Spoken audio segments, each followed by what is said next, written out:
अस्सलाम वालेकुम guys, welcome back to another episode of law with Ali. आज हम अपना नेक्स्ट लेक्चर कर रहे हैं which is the chapter, actually ये चैप्टर 2 नहीं है, चैप्टर 3 है, तो हम इसको चैप्टर 3 ही कहेंगे। चैप्टर 1 अभी हमने कवर नहीं किया अपने चैनल पे।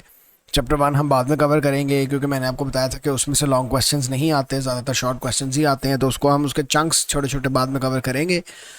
अभी अभी आज जो हम कवर कर रहे हैं, आज जो हम पढ़ रहे हैं, that is known as delegated legislation. आपने एक बात याद रखनी है कि ये जो हमारा यूनिट 1 है, इसमें हम सोर्सेज ऑफ लॉ पढ़ते हैं और हमने देखना है कि कहाँ कहाँ से हमें लॉ आता है। तो हमने शुरू कहाँ से किया, जो हमारा प्राइम सोर्स था parliamentary law making. Parliament is our prime source जहाँ से हमें लॉ मिलता है।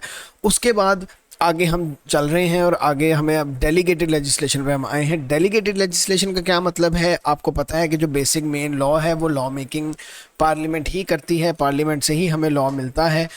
और लेकिन अक्सर ऐसे होता है कि पार्लियामेंट की इजाज़त से, मैं दोबारा कह रहा हूँ, पार्लियामेंट की इजाज़त से दूसरी बॉडीज़ भी ऐसी होती हैं जो लॉ क्रिएट कर सकती हैं, जिसमें अब ये बॉडीज़ हैं कौन कौन सी, इन्हीं को टाइप्स ऑफ डेलीगेटेड लेजिस्लेशन भी कहते हैं। उसको कहते हैं प्रिवी काउंसिल, उसको कहते हैं गवर्नमेंट मिनिस्टर्स और लोकल अथॉरिटीज़। ठीक हो गया। तो लॉ जब इनके थ्रू क्रिएट होता है तो उसको डेलीगेटेड लेजिस्लेशन बोलते हैं। द वर्ड डेलीगेशन मींस किस कुछ लोगों के रिप्रेजेंटेटिव अगर कहीं जाते हैं तो वो डेलीगेशन होती है। जैसे आपने देखोगे जी, अमेरिका से डेलीगेशन आई पाकिस्तान, श्रीलंका से डेलीगेशन आई पाकिस्तान। तो डेलीगेशन होता है वो लोग जो इस तरह आते हैं किसी के रिप्रेजेंटेटिव बन के। तो ये लोग भी लॉ बनाते हैं, वो पार्लियामेंट के रिप्रेजेंटेटिव होकर बनाते हैं, वो खुद से ये भी लॉज नहीं बना सकते। तो टेक्निकली पार्लियामेंट ही सुप्रीम है। ठीक हो गया। अभी वीडियो में आपको एक चार्ट, एक ग्राफ नज़र आ रहा होगा। उसके अंदर आपने देखा है कि पार्लियामेंट एक पेरेंट एक्ट बनाती है। वो एक्ट पावर देता है इन तीनों में से किसी एक को लॉ या रेगुलेशन बनाने की, जिसमें ऑर्डर्स इन प्रिवी काउंसिल आते हैं, made by queen and the privy council. Statutory instruments आते हैं जो कि गवर्नमेंट मिनिस्टर्स बनाते हैं, और बाय लॉज आते हैं जो कि लोकल अथॉरिटी बनाती है। अच्छा जी, अब हम टाइप्स को वन बाय वन करके देख लेते हैं। जैसे मैंने आपको पहले बताया कि डेलीगेट लेजिस्लेशन जो है वो एक लॉ है जो कि कुछ लोग बनाते हैं अदर देन पार्लियामेंट। ठीक हो गया, but with the authority of the parliament. उसको, उस अथॉरिटी को पार्लियामेंट जो देती है, जिस एक्ट में उस चीज़ की इजाज़त होती है लॉ बनाने की, उस एक्ट को पेरेंट एक्ट भी बोलते हैं, एनेबलिंग एक्ट भी बोलते हैं। नीचे लिखा आ रहा होगा, आपको पता लग जाएगा। उसके अंदर सारा फ्रेमवर्क दिया होता है लॉ बनाने का, डेलीगेशन की पावर्स दी होती हैं, सारी पावर्स दी होती हैं। और police and criminal evidence act जो है, एक एग्जांपल दे रहा हूँ मैं आपको। Police and criminal evidence act 1984 बड़ा मशहूर है, ए लेवल्स के स्टूडेंट इसको पढ़ते हैं पुलिस पावर्स वाले चैप्टर में। हम इसको दोबारा डिटेल में भी पढ़ेंगे। इसको पेस भी बोलते हैं, PACE। तो ये भी एक एनेबलिंग एक्ट है। और ये किस चीज़ को एनेबल करता है डेलीगेटेड लेजिस्लेशन के लिए, ये अथॉरिटी देता है कि वो पुलिस अपने अपने हिसाब से अपने अपने कोड्स ऑफ प्रैक्टिसेस बना सकती हैं। तो अब सबसे पहली जो इसकी टाइप उस पर आ जाते हैं, that is orders in council. Orders in council जो है वो द क्वीन और प्रिवी काउंसिल के पास अथॉरिटी होती है to make these orders. Privy council जो है उसमें प्राइम मिनिस्टर होता है और उसमें other leading members of the government होते हैं। इसकी ये जो डेलीगेटेड लेजिस्लेशन है ये इफेक्टिवली अलाउ करती है गवर्नमेंट को कि without any debate in the parliament और without any vote in the parliament. अभी आपने पिछले लेक्चर्स में पढ़ा था कि पार्लियामेंट का जो प्रोसीजर है उसमें डिबेटिंग होती है, वोटिंग होती है, उस सब हर चीज़ के बगैर ये एक लॉ बना सकते हैं। ठीक हो गया। वाइड रेंज ऑफ मैटर्स हैं जिन मैटर्स पे ये लॉ बना सकते हैं, और उनमें से कुछ मैटर्स जो हैं वो ये हैं कि ये ट्रांसफ़र कर सकते हैं responsibility between the government departments. और फॉर एग्जांपल ये मिनिस्ट्री ऑफ जस्टिस इन्होंने बनाई थी, और पावर जो थी वो पहले डिपार्टमेंट ऑफ कॉन्स्टिट्यूशनल अफेयर्स के पास थी, वो बाद में पावर्स को होम ऑफिस वालों को दे दी। होम ऑफिस वालों की पावर जो है वो न्यू मिनिस्ट्री को दे दी। इस तरह ये कर सकते हैं। सेकेंड इसका जो है पॉइंट है वो है ब्रिंगिंग एक्ट्स इनटू पार्लियामेंट। जो एक्ट्स बने होते हैं, ये पार्ट ऑफ एक्ट्स बने होते हैं जो भी इनटू फोर्स नहीं आए होते, उनको इन्फोर्स कर सकते हैं ये। Making law in emergency situation भी ये कर सकते हैं under the civil contingencies act 2004। Civil contingencies act 2004 is a parent act जिसके अंदर सारा फ्रेमवर्क दिया हुआ है कि इमरजेंसी सिचुएशंस के अंदर जो ऑर्डर्स इन काउंसिल है वो ये वाला ये जो कोई भी लॉस बना सकते हैं टू फाइट दैट इमरजेंसी और टू रेडिकेट दैट इमरजेंसी।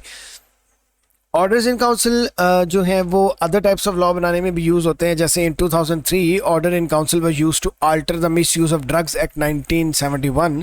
इसमें उन्होंने की थी डाउनग्रेड की थी cannabis to a class C drug. 5 years later the government decided that it had been made a mistake और बाद में उन्होंने उसको सी से उठा के फिर बी में कर दिया था, बट द पॉइंट इज कि yes they can do it. अच्छा जी, उसके बाद हम अगले पॉइंट पे आते हैं, that is there must be an enabling act allowing a privy council to make an order in council. ये मैंने आपको पहले ही बता दिया है और आई थिंक ये एक कॉमन सेंस भी है। मैं बार बार आपको क्या बताऊं कि जब भी उन्होंने कोई लॉ बनाना होता है, they what they need is they actually need a parent act to make a law. अगर पेरेंट एक्ट नहीं है तो अथॉरिटी नहीं है, अगर अथॉरिटी नहीं है तो they can not make law whatever. उसके बाद हमारे पास स्टैट्यूटरी इंस्ट्रूमेंट्स आ जाते हैं, which is the second type of delegated legislation. Statutory instruments refer to the rules and regulations made by the government ministers. Ministers जो होते हैं, जो गवर्नमेंट में मिनिस्टर्स होते हैं, जो डिफरेंट डिपार्टमेंट्स को हर मिनिस्टर ने संभाला होता है, जैसे हमने देखा होगा पाकिस्तान में भी home minister, defence minister, law minister, education minister, health minister, ये सारे मिनिस्टर्स होते हैं, फाइनेंस मिनिस्टर, ये सारे मिनिस्टर जिस तरह, इसी तरह वहाँ भी मिनिस्टर्स होते हैं जो कि जैसे minister of work and pensions है, वो पेंशंस और पेंशन रिलेटेड काम को देखेगा, और जो को minister of health and safety work है वो हेल्थ एंड सेफ्टी वर्क जैसे काम को देखेगा। तो इसी तरह जिस तरह यहाँ मिनिस्टर्स होते हैं वहाँ भी इसी तरह मिनिस्टर्स होते हैं। और मिनिस्टर ऑफ ट्रांसपोर्ट है, वो ट्रांसपोर्ट को, रोड ट्रैफिक रेगुलेशंस को देखेगा। तो स्टैट्यूटरी इंस्ट्रूमेंट्स जो हैं वो स्टैट्यूटरी इंस्ट्रूमेंट्स जो हैं वो इसी तरह जो है वो जो अपना वर्क रिलेटेड मिनिस्टर होता है वो उनको बनाता है, वो बना सकता है with the permission of the act of parliament या एनेबलिंग एक्ट जो कि पार्लियामेंट ही बनाती है। Statutory instruments can be very short, ठीक है, कवरिंग वन पॉइंट, और it can be very long, ठीक है। जो वेरी शॉर्ट होते हैं उसमें जैसे कि एनुअल चेंज है, कोई मिनिमम वेज में वगैरह वगैरह इस तरह के होते हैं, या it can be very long जिसके अंदर रेगुलेशंस होते हैं जो बहुत कॉम्प्लेक्स भी होते हैं, including an act of parliament वगैरह वगैरह। अब अगर मैं आपको एग्जांपल्स दे दूँ स्टैट्यूटरी इंस्ट्रूमेंट्स की, that include a lot of detail, जो बहुत डिटेल्ड लंबे लंबे स्टैट्यूटरी इंस्ट्रूमेंट्स हैं, वो एक एक है the chemicals hazard information and packaging for supply regulations 2009, ठीक हो गया, और दूसरा है पुलिस कोड्स ऑफ प्रैक्टिस जो कि police and criminal evidence act 1984 में दिया गया है। जो यूज़ है स्टैट्यूटरी इंस्ट्रूमेंट का वो बहुत major method of law making है, बहुत ज़्यादा, सबसे ज़्यादा यही चीज़ है जिसका सबसे ज़्यादा लॉज बनते हैं डेलीगेटेड लेजिस्लेशन में, वो स्टैट्यूटरी इंस्ट्रूमेंट ही हैं। 2014 में एक रिपोर्ट के मुताबिक 3481 स्टैट्यूटरी इंस्ट्रूमेंट्स बने थे, और 2019 में एक रिपोर्ट के मुताबिक 1400 स्टैट्यूटरी इंस्ट्रूमेंट्स बने थे। तो ये इट्स अ कंसिडरेबल अमाउंट। फिर आ जाते हैं बाय लॉज। बाय लॉज जो है वो लोकल अथॉरिटीज़ बनाती हैं, जो मैटर करते हैं उनके अपने एरिया को वो कवर करते हैं, ठीक हो गया। एक फॉर एग्जांपल एक काउंटी काउंसिल है, वो एक बाय लॉ पास कर सकती है पूरी affecting a whole country, while a district town council can only make bylaws for the particular district. तो ये बाय लॉज पूरी कंट्री के लिए भी बन सकते हैं, एक डिस्ट्रिक्ट के लिए भी बन सकते हैं। जैसे आपका शहर भी अगर एक डिस्ट्रिक्ट है तो उसकी एक डिस्ट्रिक्ट गवर्नमेंट होती है, तो आपको पता है कि आपके शहर के अपने भी कुछ लोकल लॉज होते हैं। बहुत से जो बाय लॉज हैं वो इन्वॉल्व करते हैं ट्रैफिक कंट्रोल को, पार्किंग रिस्ट्रिक्शंस को, बिहेवियर को रेगुलेट करते हैं, इवन जैसे पब्लिक प्लेसेस में ड्रिंकिंग बैन करना, या लोगों को बाइसिकल राइडर्स को लोकल पार्क्स में बाइसिकल चलाने से बैन करना।